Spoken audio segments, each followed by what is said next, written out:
In the shadowed corners of medieval Europe, where superstition and science blurred into a single murky tapestry, love potions were whispered about in both awe and dread.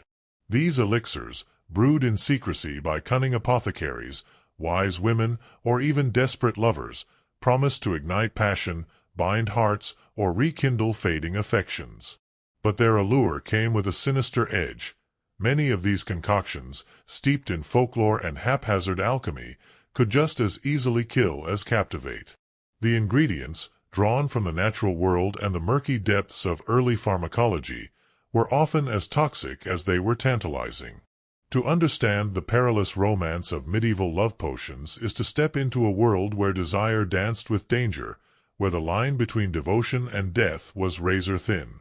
The medieval mind was a crucible of belief, where love was not merely an emotion but a force that could be manipulated, summoned, or subdued.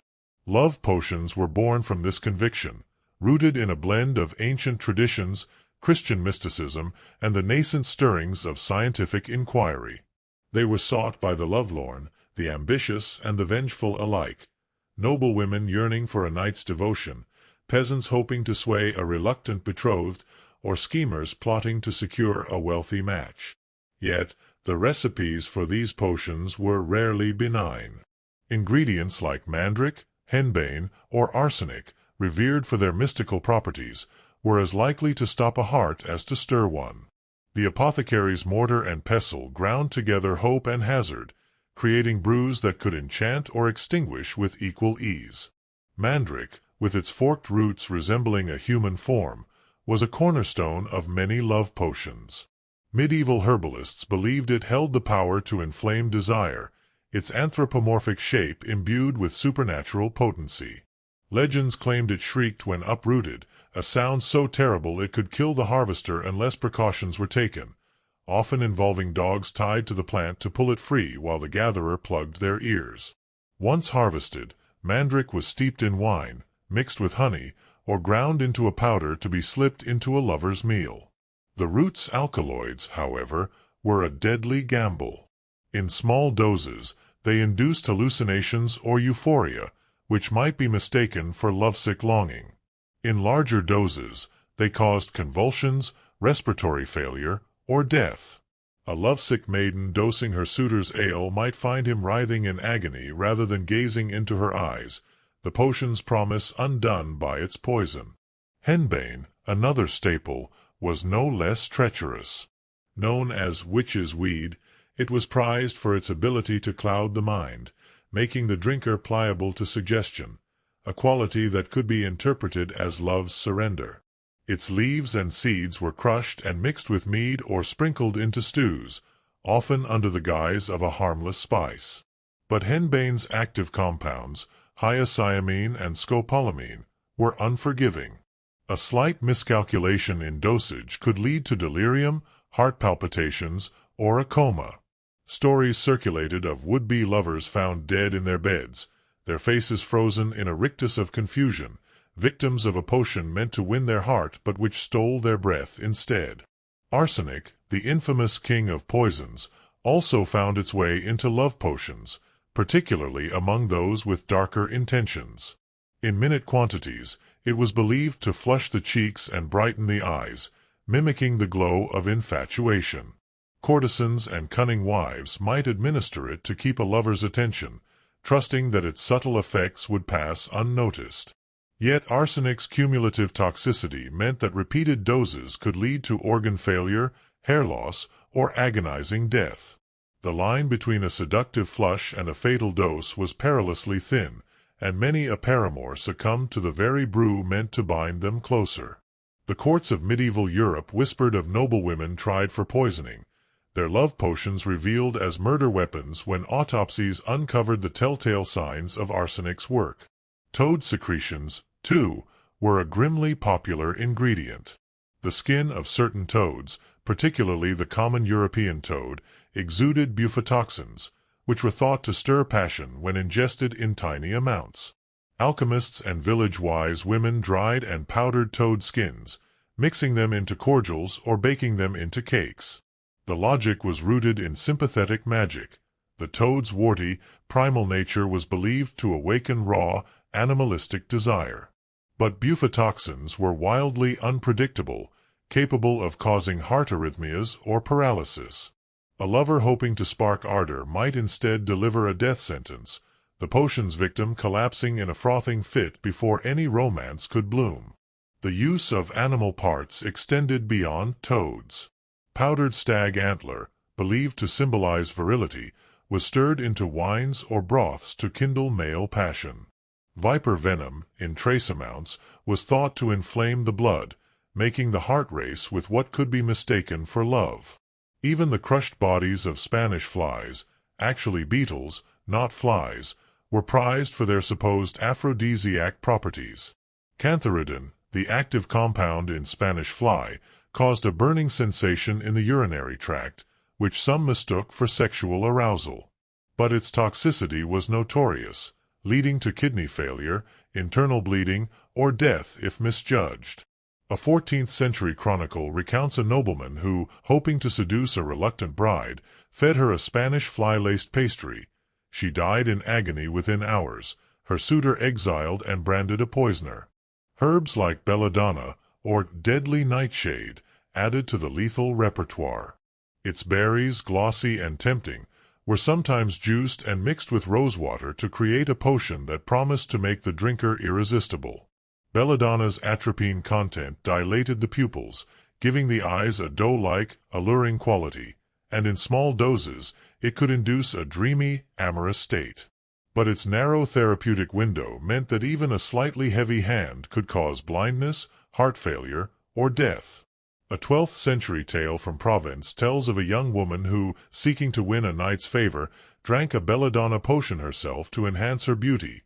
She was found dead in her chamber, her eyes wide and lifeless, the potion's promise unfulfilled. The preparation of these potions was as much art as accident. Medieval apothecaries, often working in dimly lit shops cluttered with jars of dried herbs and animal bones, relied on oral traditions and incomplete herbals rather than precise measurements. Scales were rare, and dosages were often estimated by eye or guided by cryptic recipes passed down through generations.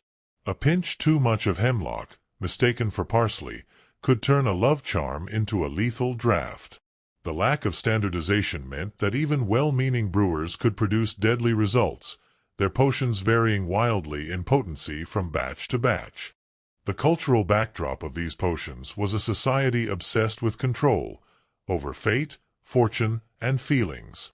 Love, in the medieval world, was not always a matter of personal choice. Marriages were arranged for political or economic gain, and romantic love was often a luxury reserved for troubadour songs or illicit affairs. Potions offered a semblance of agency, a way to bend the will of another or secure a desired match. Yet this desire for control came at a steep price. The Church, ever watchful, condemned love potions as witchcraft, associating them with demonic influence. Those caught brewing or administering them risked accusations of sorcery, which could lead to imprisonment, torture, or burning at the stake. A 15th-century trial in York saw a woman named Agnes sentenced to death after her love potion, laced with hemlock, killed a merchant she hoped to marry. Her defense, that she only meant to win his heart, was dismissed as the devil's work. The fear of witchcraft only heightened the allure of love potions. Their secrecy, their forbidden nature, made them all the more enticing to those desperate for love's power. Manuscripts like the Picatrix, a 12th-century Arabic grimoire translated into Latin, detailed recipes for love elixirs alongside spells for wealth and revenge. These texts, circulated among the learned and the clandestine, blended astrology, alchemy, and herbalism, instructing practitioners to harvest ingredients under specific planetary alignments or mix them with incantations. A potion might call for rose petals gathered at dawn under Venus's influence, combined with the heart of a dove and a pinch of arsenic, all boiled under a waxing moon. Such rituals lent an air of mysticism, but they did little to mitigate the dangers of the ingredients themselves. The social dynamics of love potions also reveal their darker side. They were often wielded by women, who, in a patriarchal society, had limited means to influence their romantic or marital prospects. A noblewoman might slip a potion into her husband's wine to rekindle his affection, while a servant girl might use one to catch the eye of a wealthier suitor. But this agency came with risks beyond toxicity. If discovered, the user could face not only legal repercussions but social ruin. Men, too, used potions, often to seduce or dominate, but their actions were less likely to be branded as witchcraft. The double standard was stark. A man's potion was a prank or a miscalculation, a woman's was a pact with the devil. The line between love potion and poison was often blurred by intent. A spurned lover might deliberately increase a potion's potency, turning it into a weapon of revenge. Historical records from the 13th century describe a case in Florence where a merchant's wife, enraged by her husband's infidelity, dosed his soup with a love potion heavy with aconite, also known as wolfsbane. He died in convulsions, and she fled the city, her crime uncovered only when a servant confessed.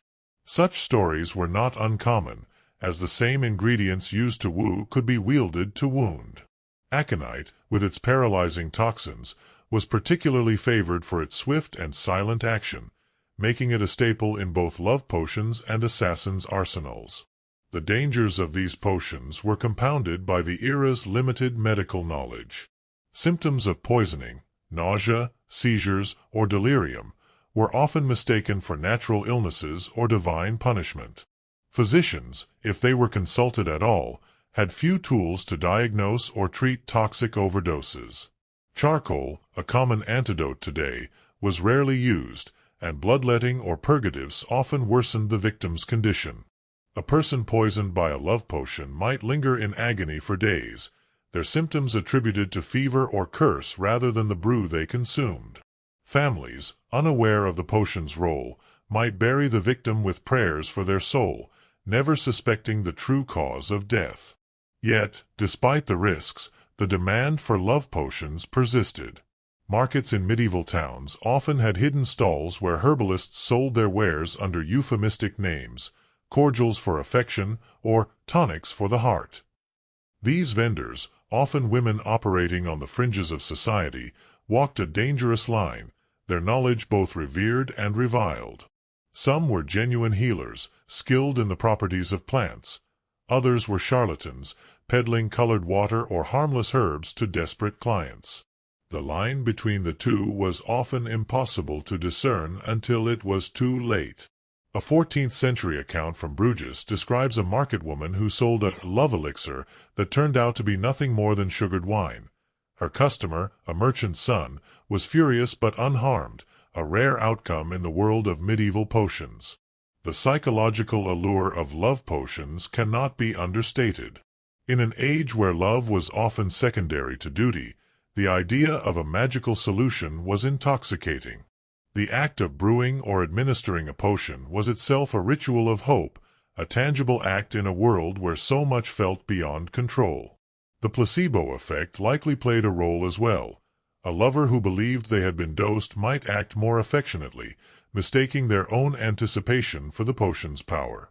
But this psychological boost came at a cost.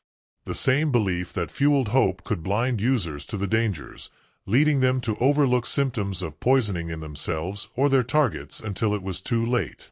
The legacy of medieval love potions lingers in modern culture, romanticized in literature and film as whimsical brews of hearts and flowers. But the reality was far grimmer. These potions were a gamble, a roll of the dice with life and death as the stakes. The ingredients, mandrake, henbane, arsenic, toad secretions, belladonna, and more, were drawn from a world where nature was both healer and killer. The brewers, whether apothecaries, wise women, or desperate lovers, operated in a realm of uncertainty, their recipes as much guesswork as tradition. The stories of those who died, lovers, victims, or schemers, were often buried in unmarked graves or whispered as cautionary tales, their names lost to history. The paradox of the love potion lies in its dual nature, a symbol of desire's power and a testament to its peril. To drink one was to court both love and death, to trust in a brew that could just as easily break the heart as bind it. In the medieval world, where faith and fear intertwined, the pursuit of love was a dangerous dance, and the potion was its most deadly partner. The creation of love potions was not merely a matter of mixing herbs and whispering charms.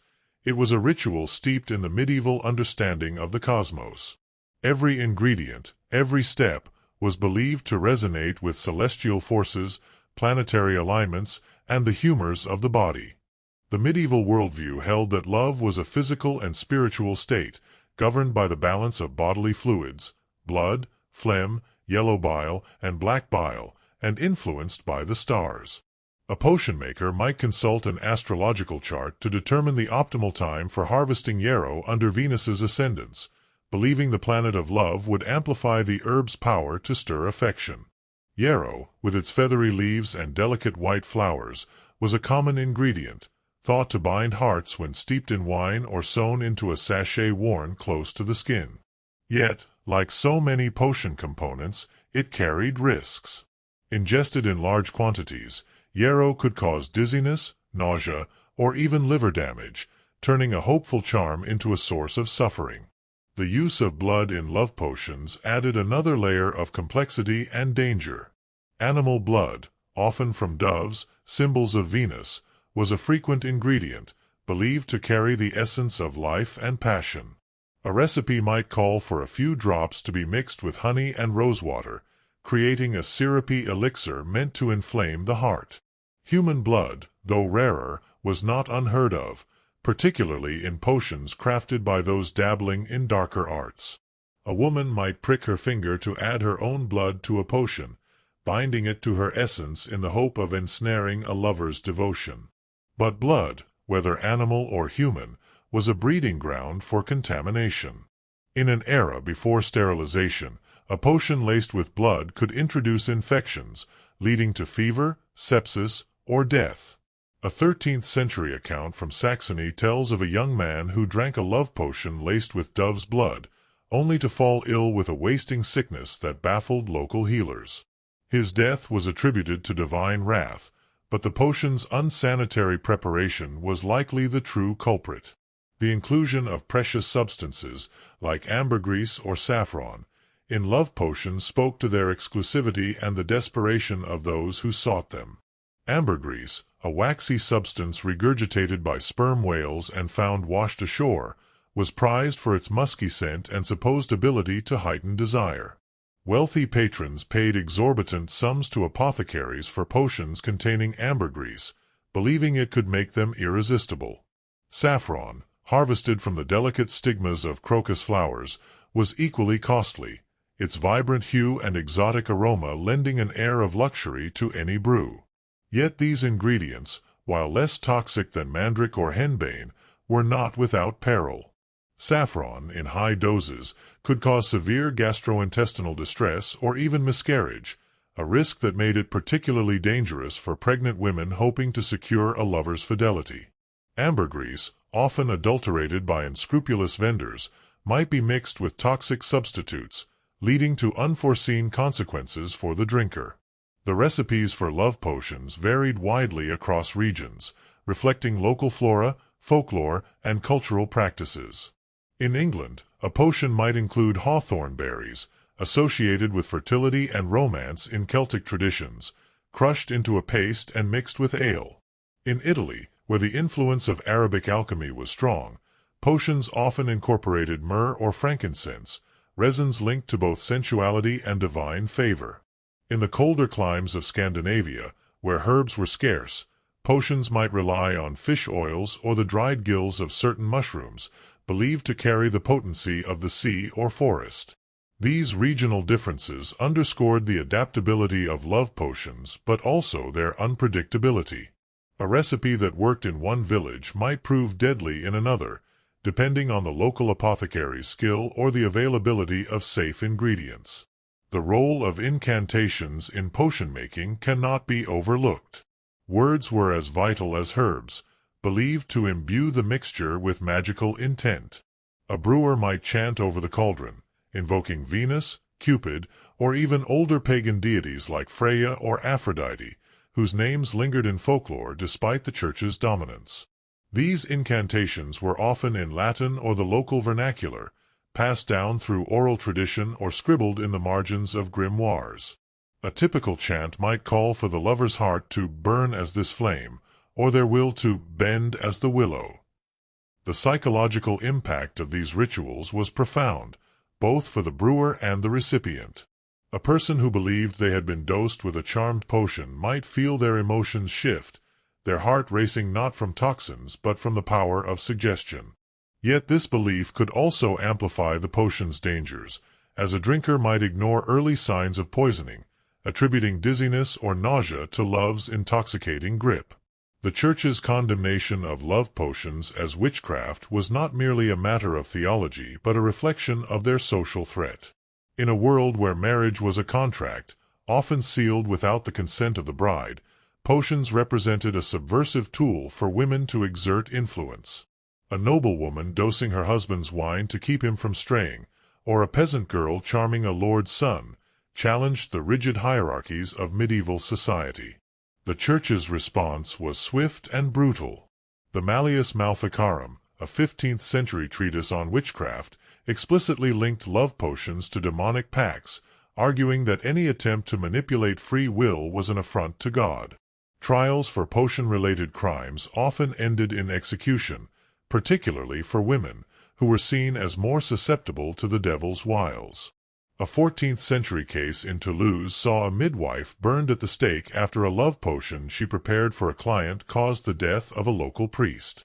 The potion, laced with foxglove, was intended to make the priest fall in love with a widow. Instead, it triggered heart failure, and the midwife paid the ultimate price.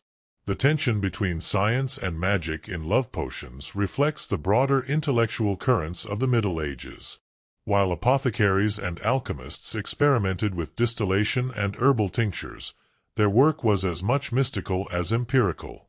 The Liber de Virtutibus Herbarum, a popular herbal attributed to Albertus Magnus, detailed the properties of plants like vervain and periwinkle, both used in love potions for their supposed ability to inspire devotion. Yet these texts also warned of the plant's dangers, noting that vervain could cause vomiting and periwinkle could induce seizures if mishandled. Alchemists, seeking to transmute base metals into gold, applied similar principles to love potions, believing they could transmute indifference into passion. Their experiments, however, were often trial and error, with human lives as the test subjects. A 13th-century alchemist in Bologna, known only as Master Gregorio, reportedly died after testing a love potion on himself, its ingredients, mercury, mandrake, and rose oil, proving a fatal combination. The social stigma of love potions extended beyond the Church's reach. In tightly knit medieval communities, gossip could ruin reputations as surely as poison could end lives. A woman suspected of using a potion might find herself shunned, her family's honor tarnished. Men, too, faced ridicule if it was known they had resorted to such measures, their masculinity called into question. Yet the desperation for love, or the power it conferred, drove many to take the risk. Love potions were not just about romance, they were about status, security, and survival. A well-placed marriage could elevate a family's fortunes, and a potion was seen as a shortcut to that goal, however perilous. The stories of love potion mishaps are as varied as they are tragic. In a 12th-century village in the Rhineland, a young woman named Hilda brewed a potion for her betrothed, hoping to deepen his affection before their wedding.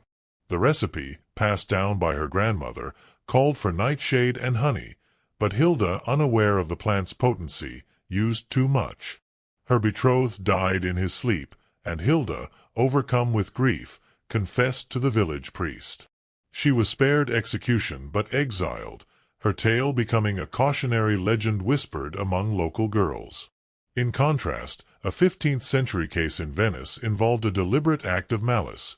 A courtesan, jealous of a rival, laced her wine with a potion containing Spanish fly and arsenic. The rival survived but was left sterile, a fate that ruined her prospects in a city where beauty and fertility were currency. The psychological toll of love potions extended to their makers as well. Brewing a potion required not only knowledge but nerve, as the consequences of failure were dire. A wise woman who sold a faulty potion might lose her livelihood, or worse, her life. The fear of being discovered, coupled with the moral weight of manipulating another's will, could haunt even the most pragmatic brewer. Some turned to prayer, seeking forgiveness for their actions, while others embraced their role as outcasts, leaning into the mystique of their craft. In rural areas, these women were often the only healers available, their knowledge of herbs making them both vital and suspect. A potion that worked might earn them gratitude, one that killed could send them to the gallows. The trade in love potions also fostered a black market of sorts, with traveling peddlers and itinerant alchemists hawking their wares at fairs or in secret meetings. These vendors often exaggerated their potions' effects, claiming they could make a king fall for a scullery maid or turn a miser into a devoted husband. Their bottles, often sealed with wax and adorned with cryptic symbols, were as much about theater as efficacy. Buyers, desperate for results, might overlook the murky contents or the vendor's hasty departure from town. A 14th-century record from Paris describes a peddler arrested for selling love waters that were little more than river water dyed with saffron. His punishment was light, a fine and public shaming, but others were less fortunate, facing accusations of fraud or worse if their potions caused harm. The interplay of gender and power in love potions reveals much about medieval society. Women, often the primary users and makers, navigated a world where their agency was limited. A potion was a tool of empowerment, however flawed, allowing them to influence outcomes in a society that prized male authority. Yet this power came with a double-edged sword. A successful potion might secure a marriage, but a failed one could lead to ruin. Men, while less likely to be accused of witchcraft, were not immune to the consequences. A knight who used a potion to seduce a noblewoman might face a duel or banishment if discovered, his honor stained by the implication of weakness. The potion, in this sense, was a great equalizer, exposing the vulnerabilities of both genders in a world obsessed with control. The science of love potions, rudimentary as it was, laid the groundwork for later pharmacological advances. The trial-and-error approach of medieval apothecaries, while deadly, contributed to a growing understanding of plant and animal compounds. By the Renaissance, some of the same herbs used in love potions, yarrow, vervain, saffron, were being studied for their medicinal properties, stripped of their magical connotations. Yet the legacy of the love potion remained one of caution. The line between medicine and poison was not fully understood until centuries later, and the medieval fascination with manipulating desire left a trail of bodies in its wake. The allure of love potions persisted because they spoke to a universal human longing, the desire to be loved, to control love, to wield it as a weapon or a shield. In a world where marriage was often a transaction, and love a fleeting luxury, the promise of a potion was a siren's call. Yet the reality was far less romantic. The ingredients, drawn from a natural world both beautiful and brutal, were as likely to kill as to kindle. Mandrake, henbane, arsenic, belladonna, toad secretions, and more were not just tools of enchantment but agents of death. The brewers, whether driven by hope, greed, or desperation, walked a tightrope between salvation and damnation. The stories of their successes and failures, whispered in taverns and recorded in dusty chronicles, paint a vivid picture of a time when love was a battlefield, and the potion was its deadliest weapon. The cultural fascination with love potions extended beyond the practical to the poetic. Troubadours sang of enchanted lovers, their hearts bound by mysterious draughts, while chroniclers recorded the grim fates of those who trusted too much in alchemical promises. These tales, blending fact and fiction, shaped the medieval imagination, turning the love potion into a symbol of both desire and danger.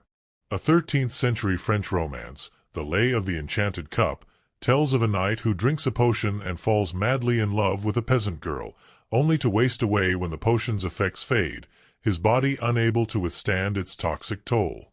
Such stories served as both entertainment and warning, reminding listeners that the pursuit of love could be as deadly as it was divine.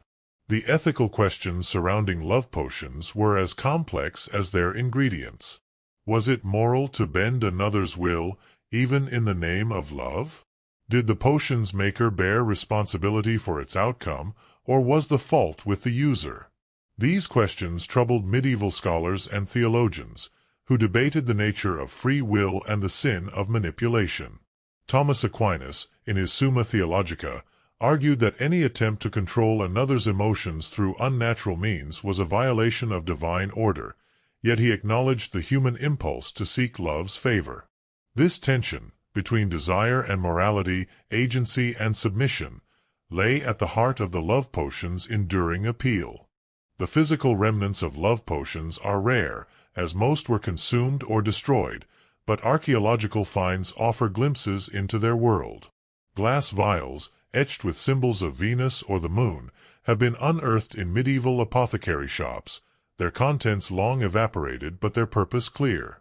Mortars and pestles, stained with the residue of herbs, hint at the labor of grinding mandrake or crushing belladonna berries.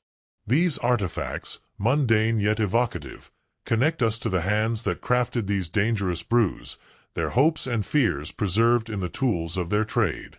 The decline of love potions as a cultural phenomenon came slowly, as the Enlightenment brought skepticism and scientific rigor to the study of herbs and alchemy.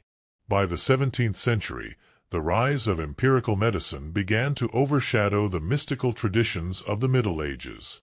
Yet the fascination with love potions never fully faded. Modern pharmacology owes a debt to the medieval apothecary, whose experiments, however flawed, helped map the boundaries between healing and harm. Even today, the idea of a love potion captures the imagination, a relic of a time when desire was a force to be conjured, and the cost of that conjuring was often paid in blood. In the medieval world, love potions were more than mere concoctions. They were a bridge between the earthly and the divine, a desperate attempt to harness the ineffable force of love in a society bound by duty and hierarchy. The act of brewing a potion was a rebellion against fate, a way to wrest control from the hands of chance or custom. Yet, the ingredients, drawn from the wild, unpredictable bounty of nature, were as likely to betray as to beguile. Beyond the well-known mandrake, henbane, and arsenic, lesser-known components like foxglove, wolfsbane, and datura added to the deadly arsenal of the potion-maker's craft. Each carried its own mythology, its own promise of passion, and its own risk of ruin. Foxglove, with its bell-shaped purple flowers, was revered for its ability to quicken the heart, a poetic description that masked its lethal potential.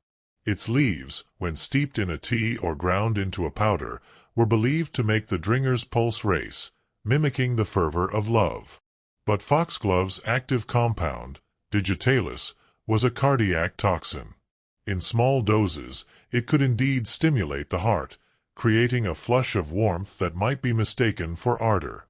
In larger doses, it caused irregular heartbeats, nausea, and death.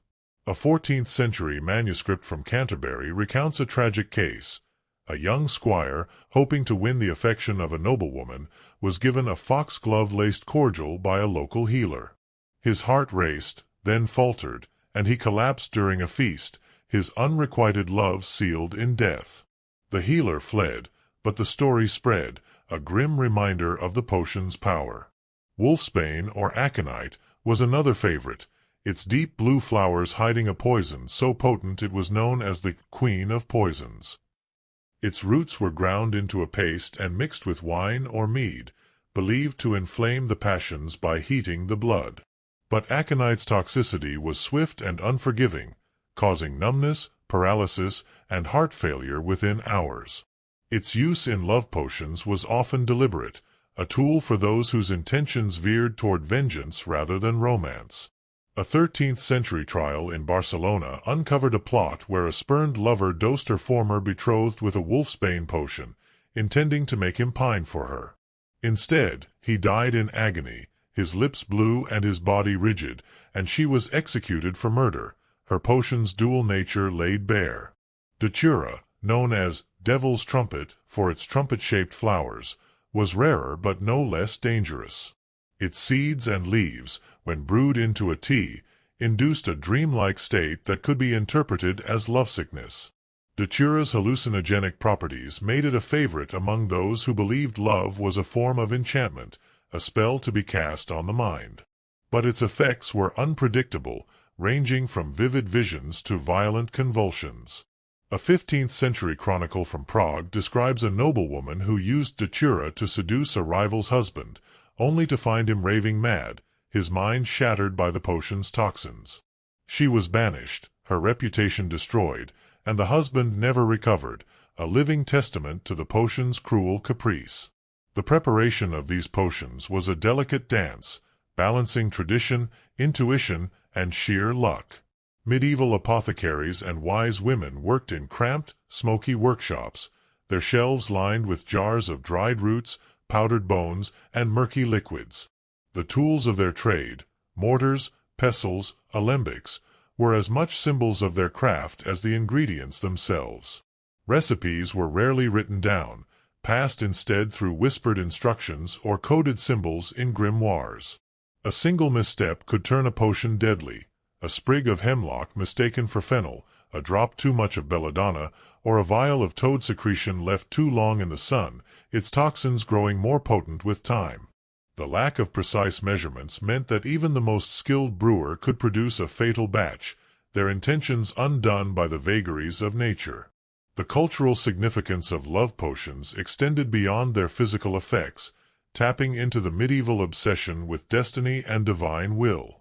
Love was seen as a force that could align or disrupt the cosmic order, and potions were a way to nudge that order in one's favor. Astrological timing was critical.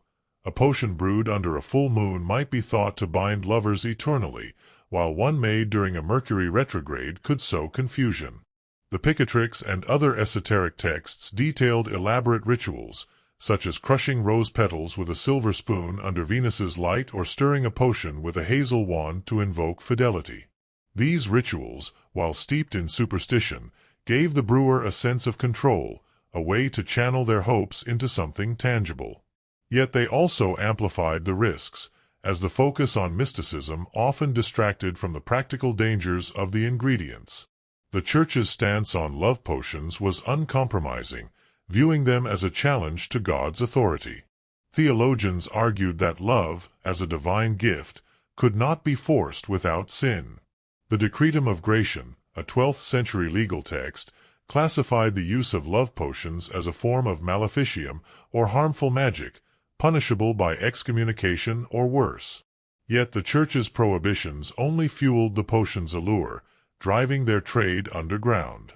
Secret societies, such as the Order of the Saffron Veil in southern France, were rumored to specialize in love elixirs, their members meeting under cover of darkness to exchange recipes and ingredients.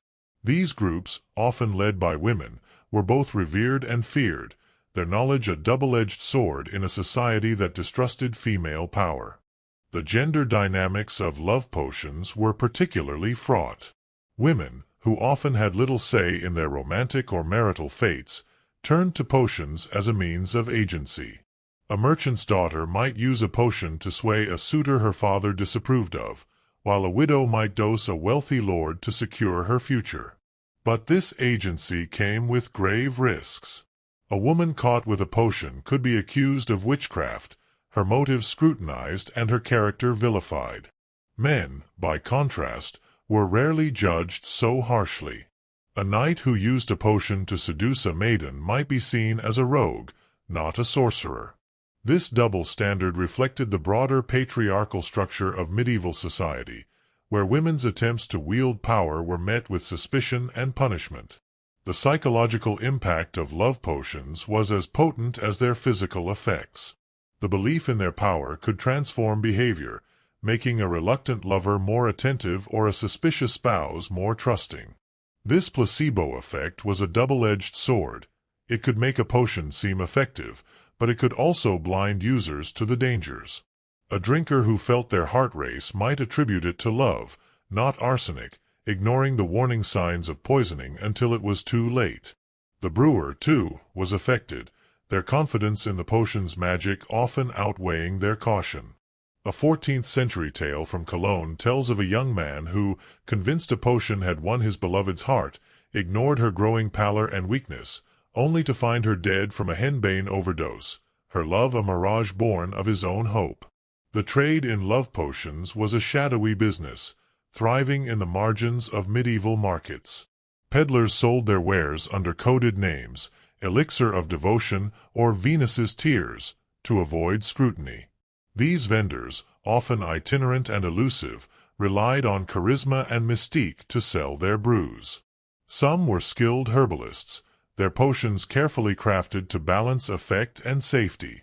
Others were frauds, peddling colored water or harmless herbs to desperate clients. The line between the two was blurred, and buyers had little recourse if a potion failed or killed. A 15th-century record from London describes a peddler who sold a love cordial that caused a wave of illness in a noble household. The peddler vanished, but the damage was done. 2 servants died, and the noblewoman who bought the potion was confined to a convent, her reputation in tatters. The stories of love potions are filled with tragedy, but they also reveal the resilience of the human spirit. In a world where love was often a luxury, the willingness to risk everything for it speaks to a deep, universal longing. A 13th-century chronicle from Brittany tells of a fisherman's daughter who brewed a potion to win the heart of a knight. The potion, made with yarrow and dove's blood, worked, at least at first. The knight courted her, defying his family's objections, but the potion's effects waned, and he grew ill, his body weakened by the brew's toxins. She nursed him in secret, but he died, and she drowned herself in despair, their love a fleeting dream destroyed by the very potion that sparked it. The scientific legacy of love potions is subtle but significant. The medieval apothecaries' experiments, however deadly, laid the groundwork for modern pharmacology.